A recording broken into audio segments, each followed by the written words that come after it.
Livro 7, em que se transforma aquele que guardou a graça. 1. Fruto dos mistérios e do empenho do homem é a retidão da vontade. Que acontece a quem guarda os dons da vida em Cristo? Falou-se já daquele que, iniciado nos mistérios, se transformou e de que modo pode ele preservar os dons neles recebidos. Importa agora indagar o que acontece àquele que conservou tais dons. Como é que ele se modificará no seu próprio comportamento, se os dons de Deus juntar ao seu próprio esforço? A vida em Cristo provém de dois elementos, e ambos em separado constituíram o tema dos livros precedentes. O primeiro é a graça que se recebe na sagrada iniciação. O segundo é o empenho da parte de quem recebeu o dom em preservá-lo. Falta-nos, portanto, considerar na sua totalidade esta vida que já ganhou consistência para mostrar qual o resultado destes dois elementos e até onde pode chegar a total cooperação da virtude humana com a graça. Se quiséssemos explicar o que é a saúde e quão grande é a sua utilidade, não poderíamos fazer melhor do que apresentar um indivíduo perfeitamente saudável. Obteremos assim também o nosso objetivo, analisando o produto conjunto dos dois elementos. Coloquemos, pois, dentro dos olhos um homem que vive assim, examinando com grande cuidado para aprendermos a conhecer o seu vigor e a sua beleza. Não olhemos, porém, para os seus dotes exteriores, ainda que tenha recebido a graça de brilhar com prodígios, mas apenas para ele e para a sua beleza interior, para a virtude da alma. Dos dotes exteriores também é possível efetivamente depreender o homem virtuoso, mas eles são só um sinal de virtude. Para conhecer um homem, é necessário pôr à prova as suas atitudes. Porque havemos então de fazer conjunturas ou procurar sinais quando podemos roçar diretamente a realidade? Tanto mais que nem sempre os dons exteriores são um sinal suficiente de virtude. Nem todos os homens virtuosos os possuem, e nem todos os que deles desfrutam são agentes de virtude. De facto, muitos conseguiram fazer grandes coisas aos olhos de Deus sem fazer milagres, enquanto grandes prodígios foram, por vezes, realizados por homens malvados. Nada é impossível a quem recorre a Cristo. Estas obras, porém, não são fruto do agir humano, mas são concedidas a fim de que se manifeste o poder daquele que é invocado. Por isso, as sagradas iniciações e todos os trabalhos do homem são ordenados à aquisição da virtude. Mas quanto ao poder dos milagres, nenhum sábio alguma vez descobriu com que trabalhos será possível obtê-lo. Que digo eu?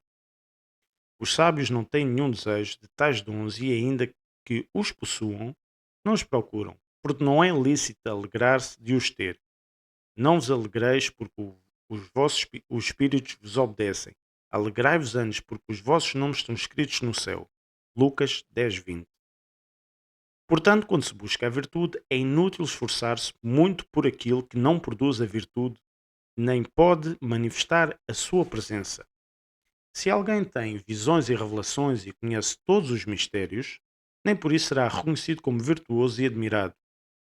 Tais dons são, de certo, consequência por vezes da vida em Cristo, mas não a constituem nem a produzem.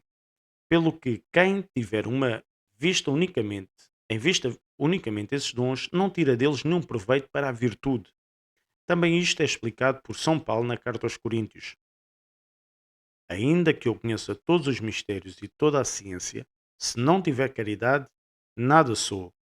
Não sou mais que um bronze que ressoa ou um símbolo que retine. 1 Coríntios 13.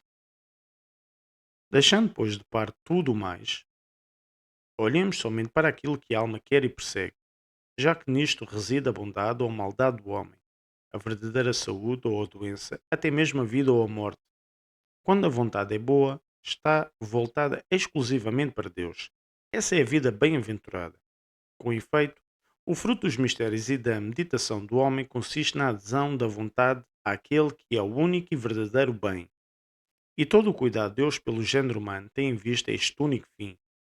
Como se pode constatar, para aí tende toda a promessa dos bens e toda a ameaça dos males. Para isso Deus nos criou este mundo, nos deu as leis, se deleitou em dar-nos miriades de bens e passar através de muitos males, para os converter a Ele e nos convencer a querê-lo só a Ele e só a Ele amar. A única coisa que Deus pede ao homem é uma vontade boa. Tudo isto é evidente porque, em troca do bem que nos faz, exige de nós um único tributo: querer o bem e ter uma vontade boa. Atestam, além do mais, todos os preceitos, todas as exortações. Aliás, toda a palavra proferida para o bem do homem visa o mesmo objetivo: para destruir a cupidez, para castigar os desejos do corpo, para pôr um travão na ira, para banir a memória das ofensas. O Senhor pede ao homem unicamente a boa vontade e a mansidão. Também a pobreza de espírito, o pranto, a compaixão, a humildade, juntamente com todas as virtudes de que fala Cristo, proclamando bem-aventurados aqueles que as praticam. São realmente obras de vontade. Aderir às sãs doutrinas e crer em toda a verdade acerca de Deus é próprio dos homens de boa vontade. Deus diz que toda a lei foi instituída em função do amor, mas o amor é uma potência da vontade. Portanto, quando Deus nos pede os frutos da nossa vontade, depois de toda a sua pedagogia e providência, quer dizer que, na sua vontade, infundiu e semeou toda a capacidade e toda a predisposição para o bem. Deu-nos por isso o batismo e outros sagrados ritos da iniciação. Para tornar boa a nossa vontade, nele opera toda a força dos mistérios, nela está presente a vida nova. De resto, que eficácia tem em nós a sagrada iniciação? Prepara-nos para a vida futura. De facto, como diz Paulo, são forças do século futuro. Hebreus 6,5. Mas qual é o único modo de se preparar? A observância dos preceitos daquele que no século futuro pode dar a coroa ou o castigo. É isto precisamente que faz habitar Deus em nós. Quem me ama, guardará os meus mandamentos. O meu Pai o amará, e nós viremos a ele e faremos nele morada. João 14:23.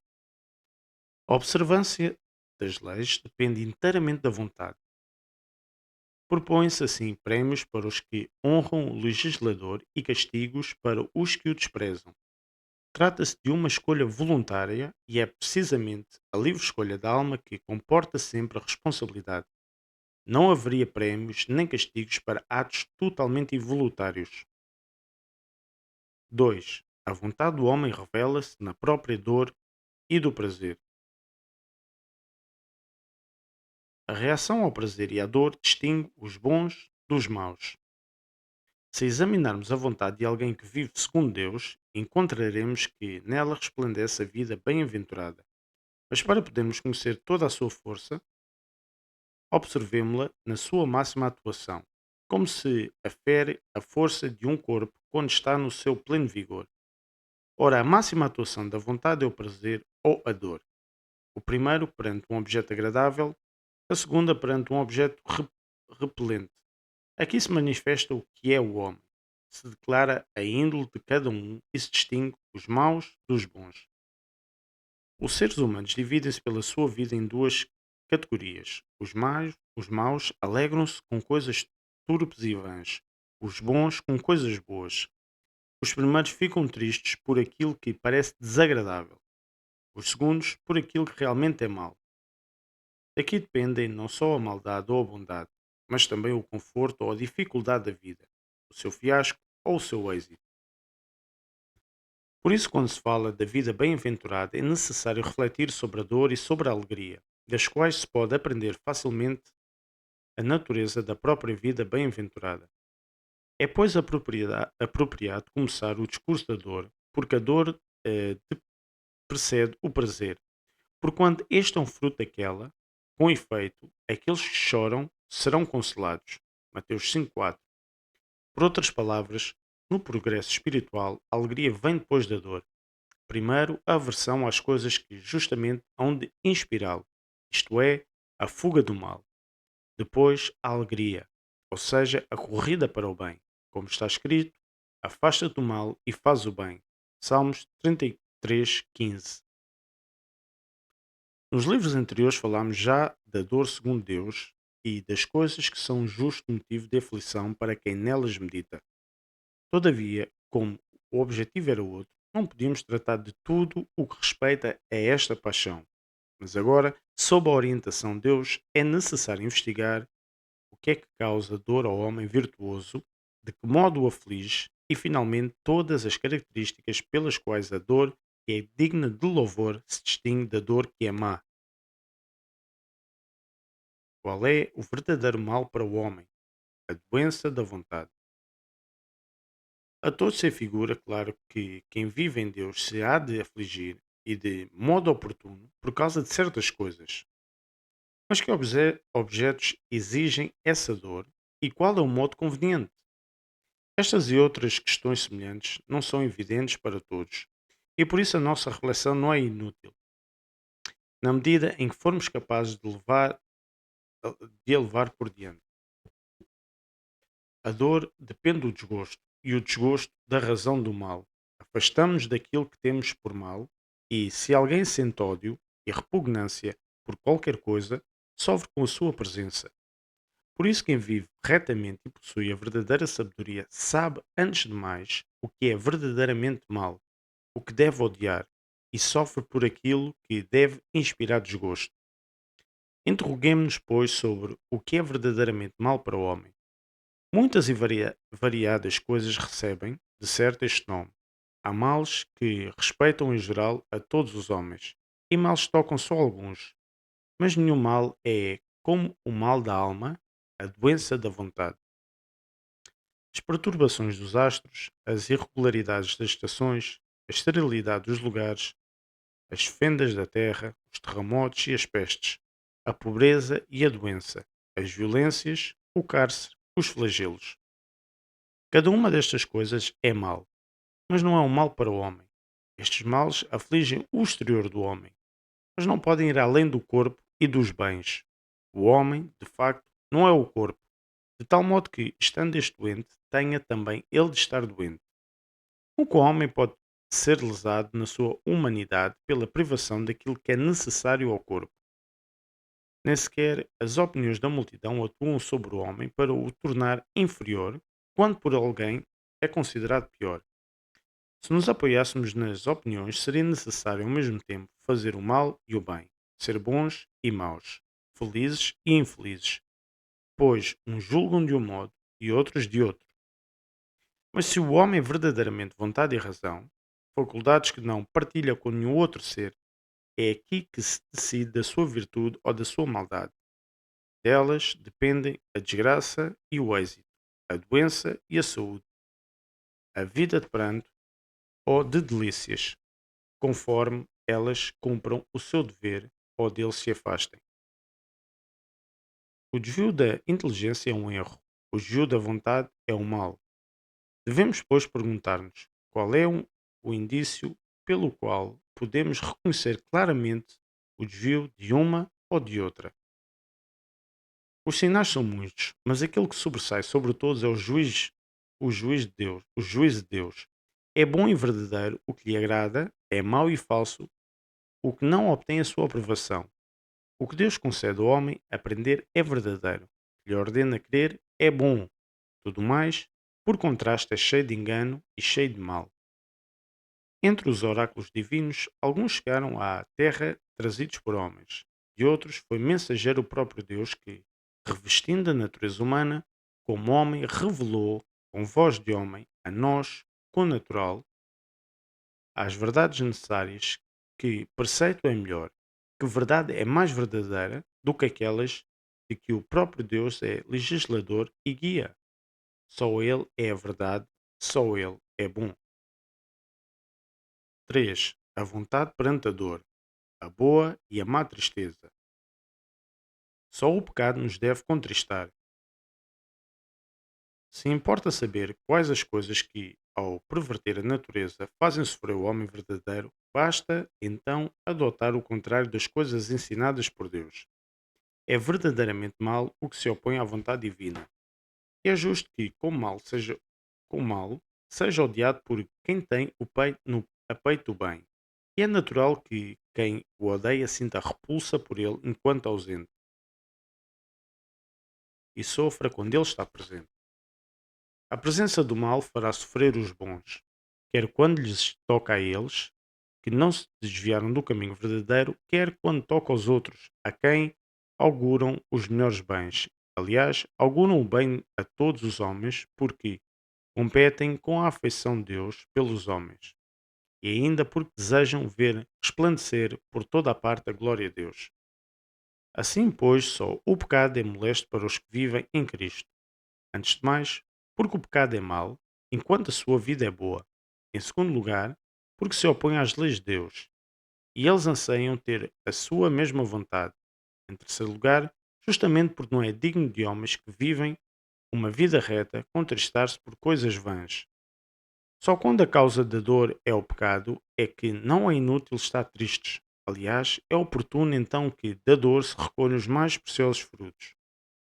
Se alguém ser feliz por todos os outros males, não terá qualquer vantagem.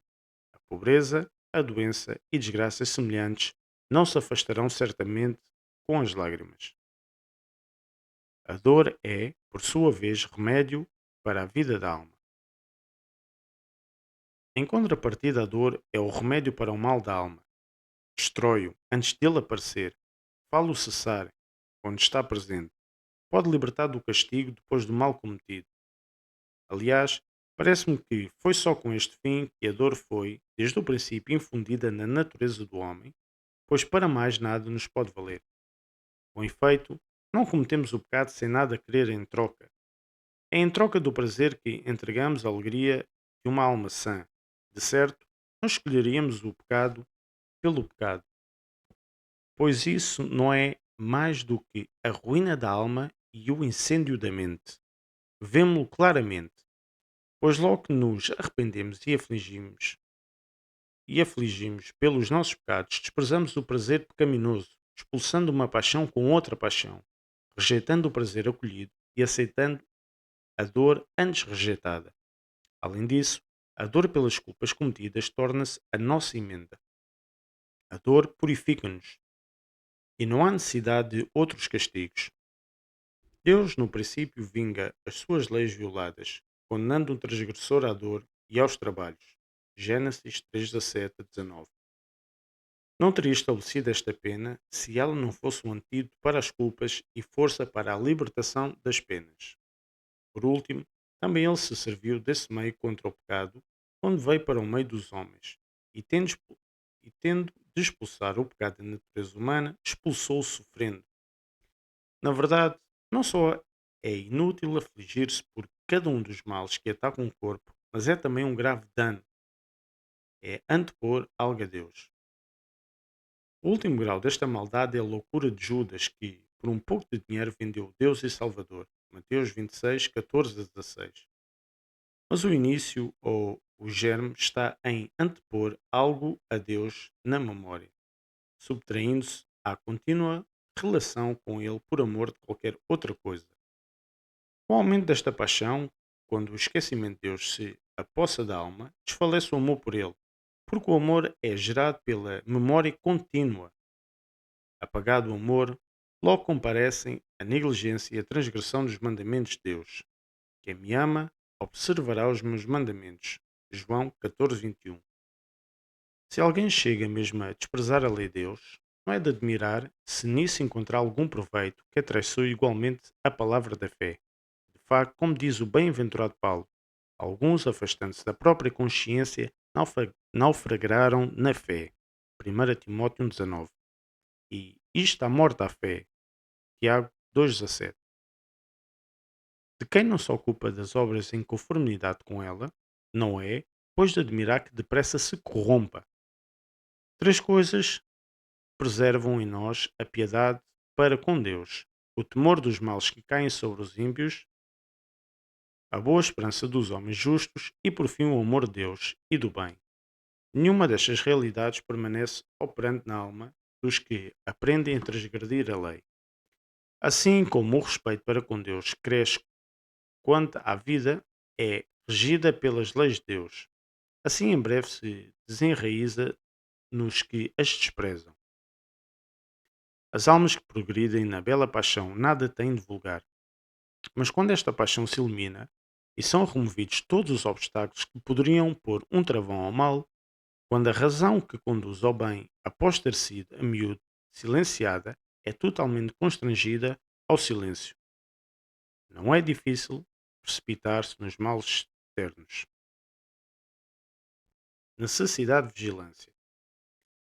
Por isso, os homens virtuosos vigiam com solicitude, defendem-se desde o início contra a raiz dos males e guardam o coração só para Deus, dedicando-lhe a memória como um templo. Sabem de fato que, à maioria, não é lícito sequer encostar-se aos edifícios sagrados. Sabem que é sacrilégio usar para qualquer fim os vasos e os véus consagrados. E por outro lado, sabem que nenhuma coisa sagrada se compara com a alma consagrada a Deus. Por isso ela deve ser muito mais inacessível aos que vendem e compram, e livre das bancas dos vendedores, cambistas e semelhantes. Mateus 21:12. Se importa que ela se mantenha como casa de oração, Mateus 21:13, que pensar do orante quando justamente lhe era necessário purificar do barulho aquele lugar. Na verdade, o nome casa de oração nem sempre se ajustava ao antigo tempo, que nem sempre era casa de oração porque estava muitas vezes vazio de orantes. Quanto aos cristãos, porém, a lei de Paulo prescreve que se entreguem incessantemente à união com Deus por meio de uma oração contínua. 1 Tessalonicenses 5:17. Libertação de preocupações mundanas. Mas atendamos também a isto. Para nos desviar dos outros pecados, o Salvador serviu-se de palavras, e aqui fez uso da língua e da ira, da mão e dos flagelos, para fazer compreender de quanta solicitude considera digno o templo. Comporta-se assim não porque tencione exaltar o templo. Sabia de facto que ele iria ser destruído. Mateus 24:2. Mas para demonstrar como é importante estar livre de ansiedades e de cuidados para cada um dos seus fiéis, nos quais ele prometeu permanecer, e simultaneamente dá-nos a conhecer quão obstinada deve ser a paixão, quão grande a necessidade de um coração e ânimo firme, de pensamento sóbrio e vigilante, e, sobretudo, da mão do Salvador, por quem não o acolhe em si, não pode expulsar o tumulto da alma. A lei estabelecida para o sacrilégio a pena de morte, e era necessário um véu para ocultar o Santo dos Santos. Uzá morreu por ter amparado a arca vacilante com a sua mão profana, segundo Samuel 6:6, e Uzias apanhou lepra pelo abuso das funções sagradas, segunda Crônicas 26, 16 a 21. Com estes e com muitos outros exemplos, Deus estabelece a lei da inviolabilidade absoluta da alma batizada, verdadeiro templo de Deus. É necessário, pois, que os que vivem em Cristo tenham a alma livre de preocupações. Se na vontade de insinuar algo de aparentemente útil, quem vive em Cristo não lhe aplica o pensamento, tal como Pedro que, ao ouvir o chamamento do Senhor, deixou de se prender com o que tinha em mãos. Mateus 4:19. De facto, também os que vivem em Cristo são chamados com um apelo contínuo e incessante, mediante a graça impressa na sua alma pelos mistérios. Esta graça, como diz Paulo, é o Espírito do Filho de Deus que clama em seus corações: Abba, Pai. Gálatas 4:6. E assim os que vivem em Cristo sobrepõem-se a todas as coisas para poderem seguir sempre a Cristo, porque, como diz a Escritura, não é bom deixar a palavra de Deus para servir às mesas. Atos 6:2. Em primeiro lugar, nada antepõe a Deus e depois esperam receber dele, dispensador de todo o bem, todas as outras coisas, segundo a promessa do Deus verdadeiro, para o qual quem procura normalmente o reino de Deus receberá tudo o mais por acréscimo. Mateus 6,33. Por isso o Salvador, libertando de todo o cuidado os que a ele aderem, tem, tem em grande conta esta lei, a fim de que eles não sejam privados dos bens maiores e não se afadiguem em vão, preocupando-se com coisas de que ele já antes cuidou. Se é inconveniente inquietar-se com tais coisas, que diremos do afligir-se com elas? Isso não só desvia a alma da recordação de Deus, mas escurece completamente a inteligência pelo que é fácil deslizar daí para toda a espécie de quedas. Quando a mente é dominada pelo desânimo, depois de ter sido assolada pelas vertigens da tristeza, cai por terra e comporta-se do modo mais miserável, renunciando bem depressa à sua energia e dignidade, às suas disposições inatas. É o que acontece a quem, invadido por um sono profundo, deixa cair o que tem entre as mãos. Assim a mente, como escrava, cede facilmente às paixões que deveria dominar, e nada impede que a alma morra, depois de ter recebido milhares de feridas, porque são muitos os que a esmagam sem tréguas, como diz David, e ninguém lhe pôde prestar ajuda. Salmos 55:3. Por isso também Paulo diz: a tristeza do mundo gera a morte. 2 Coríntios 7:10. Considerando tudo isto, quem quiser que a sua alma viva e alcance vitória, fugirá da tristeza. E ademais, para evitar radicalmente o mal, abster-se-á também das inquietações. Há muitos homens virtuosos incumbiu de certo o governo de cidades e comunidades, e por isso tiveram de se ocupar de negócios, mas eles não se afundavam em cuidados, e o seu pensamento não era arrastado para fora da serenidade habitual.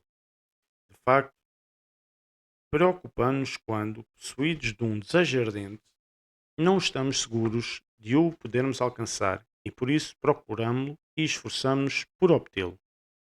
O que pode suscitar desassossego e tensão na alma é o amor pelo objeto desejado e, além disso, o facto de não conhecermos o resultado do nosso esforço por possuí-lo. Mas se o objeto desejável não for realmente conhecido ou se soubermos que se ajusta aos nossos desejos, já não temos, então, dificuldades nem preocupações. Do mesmo modo, já não há lugar para inquietações quando, na busca do objeto amado, temos a certeza de não conseguirmos alcançá-lo. Em tal caso, já não se lida com a preocupação e o temor, sentimentos em que consiste a inquietude, mas a paixão de que se trata é tão só a tristeza, como acontece com o mal já presente. Ora, se nenhuma das duas paixões que geram inquietude perturba a alma dos que vivem em Cristo, encontrar-se-ão assim necessariamente livres dos males que daí derivam. Efetivamente, eles não se apegam a nenhum bem presente e, se fazem algo em ordem às necessidades do corpo, conhecem sempre de qualquer modo o fim do seu esforço, porque desejam com, como meta da sua fadiga o beneplácito de Deus e sabem muito bem que Ele atenderá em breve aos seus desejos. A inquietude, tanto, pode ser dos pobres, que, por amor do prazer, procuraram possuir uma maior abundância de bens para viver, como dos ricos. Para este nada é mais importante do que as riquezas. Enquanto as têm nas mãos, tremem, com medo de as perder, sem de tal se darem conta. E quando as gastam, sofrem mesmo que as despendam para o indispensável à vida. Aliás, porque amam exageradamente os seus tesouros, preferem tê-los sempre em casa sem furto, e não tiram deles proveito, expendendo o necessário, porque temem gastá-lo em vão.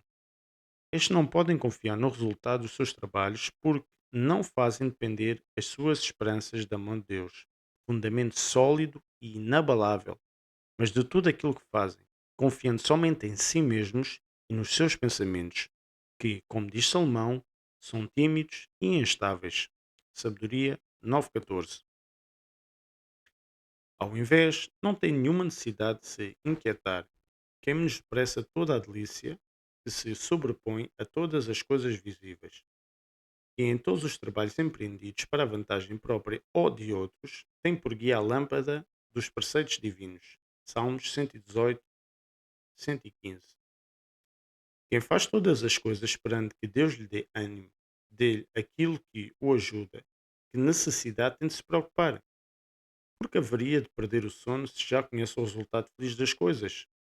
Estes, com efeito, não procuram a todo o custo o resultado dos seus esforços, mas aquilo que é realmente útil. Não se apoquentam com a espera, porque sabem que as suas orações serão atendidas e que, para quem ama, se realizará o máximo bem. E o que desejam é que eles acreditam que se há de cumprir. Os viajantes, quando deparam com um guia capaz de os conduzir pelo caminho que hão de percorrer, já não receiam enganar-se nem se preocupam com a estalagem em que vão fazer paragem. Assim também, quem põe as suas preocupações naquele que tudo pode e lhe confia a proteção da vida e dos seus respectivos cuidados, tem a alma livre de inquietações, para se poder dedicar ao único e verdadeiro bem e ser solícito das coisas do Senhor. 1 Coríntios 7,32, a ponto de temer eventualmente só pelo que lhe agrada. E assim, não só é útil a si mesmo, mas também aos outros. Oh, admirável bondade de Deus! Ninguém pode curar-se de uma doença, se for outro o que bebe o remédio, mas consegue libertar-se da pena pelo sofrimento de outros. À luz do que se disse, torna-se evidente o que faz sofrer quem quer viver em Cristo, mas falta-nos acrescentar como e por que motivos. Nem todos têm dor do pecado pelas mesmas razões. Alguns são induzidos a chorar por causa da soberba, porque, julgando-se capazes de coisas extraordinárias, se sentem ineptos para realizar as suas esperanças. Para outros é dolorosa, creio eu, a perda dos prémios, e para os demais o medo do castigo. Mas para os melhores, o que torna intolerável a transgressão da lei é o amor do legislador, assim como tem um lugar eminente entre os homens justos, os que se afadigam na virtude, não por medo dos males ou pela esperança dos prémios, mas só pelo amor de Deus. Assim também são melhores do que outros os pecadores que choram o seu pecado, porque o amor de Deus os abraça com a contrição. Uns afligem-se por amor de si mesmos, chegam a afligir-se movidos pelo próprio interesse, choram porque se amam. Outros, pelo contrário, são movidos só por Deus. Quão grande é, pois, a diferença entre os dois motivos? E como esta segunda tristeza é superior à primeira? O movimento, de facto, ajusta-se necessariamente àquilo que move. Assim, a trajetória é uma flecha de uma flecha verdadeira e vai direta ao alvo, quando é lançada por mãos que sabem manejar bem o arco. Ora, visto que isto é necessário saber não só do que devemos e como devemos entristecer-nos, mas também em que medida conhecerão a justa medida das lágrimas os que se afligem por motivos justos.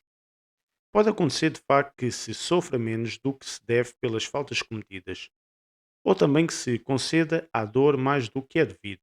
Por exemplo, quando o corpo recebeu uma ferida, enquanto o membro está doente, pode acontecer ou que não se possa regenerar a carne lacerada ou que se inflame mais do que o natural ou normal. Mas depois da natureza voltar a ser dona de si e livre da doença, move-se logo para um estado de equilíbrio e finalmente, após ter feito recrescer a carne lacerada, repousa. O mesmo se passa com as doenças da alma. A dor dos pecados, a tristeza, as lágrimas, tudo isso tem em vista cancelar o pecado e restaurar na alma todos os bens que lhe tinham sido tirados. Mas só a tristeza, que procede do divino amor, é sadia. Só esta, por isso, se ajusta à razão e, ao contrário das outras, conhece a justa medida. De facto, quando persiste o amor de Deus, embora se tropece, não se envereda por outro caminho. Não se perde o impeto, não se renega tudo, não se esquece o termo do caminho. Caminhar retamente para Deus significa caminhar no amor. Eis o caminho dos inocentes, que o procuram com todo o seu coração. Salmos 118:1. Como diz o poeta sagrado, aludindo claramente ao ardente amor prescrito pela lei, os que caminham na lei do Senhor, Salmos 118:1, são aqueles que vivem na caridade da qual depende toda a lei, Mateus 22:40. Nada impede assim que este se despoje imediatamente de todo o pecado que obscurece os olhos da alma, e saibam claramente, com o seu ardente desejo de vida justa, em que medida se hão de afligir. A virtude interior nasce do amor pelo legislador e não do temor das penas. Como antes dissemos, a virtude do homem consiste em estar em comunhão de vontade com Deus, e o mal é estar no seu oposto. No primeiro caso, o homem alcança o seu objetivo, no segundo, ele falha. Os que procuram sabedoria por amor da recompensa, embora sejam retos, não amam virtude pela virtude, e quando a lesam não se doem do mal por causa da virtude. Mas o que os faz virtuosos é o amor dos prémios, e o que os faz sofrer é a sua perda, pelo que não odeiam, por assim dizer, a essência do pecado, mas o afugentam sinceramente quanto às disposições da vontade, embora cessem de o cometer. Assim como não se pode chamar misantropo a quem abomina os homens malvados pelos seus costumes perversos, assim também quem sente repugnância pelo pecado não pode se opor às leis de Deus, mas por causar dano a quem o comete, na verdade não se desliga do pecado, afasta-se do dano. Estes sem dúvida não fugiram do mal, se pudessem pecar sem perigo. Em contrapartida, os se tornaram sábios pelo amor de Deus, respeitam a lei, porque amam o legislador. Depois de terem ofendido a Deus, julgam-se a si mesmos acusados do seu pecado e choram não pela desilusão de terem perdido os prémios prometidos à virtude, mas por não terem se terem conformado com a vontade de Deus. Portanto, os prémios, embora arrependidos dos seus pecados, não têm a alma completamente livre do mal, e por isso deverão procurar aprender os sábios em que medida se hão de afadigar, chorar e penar por causa das culpas cometidas. Os sábios, por sua vez, tendo eliminado o traço de maldade, bastar-se-ão a si mesmos, isto é, já que o pecado tem duas fases, saberão evitar uma e outra.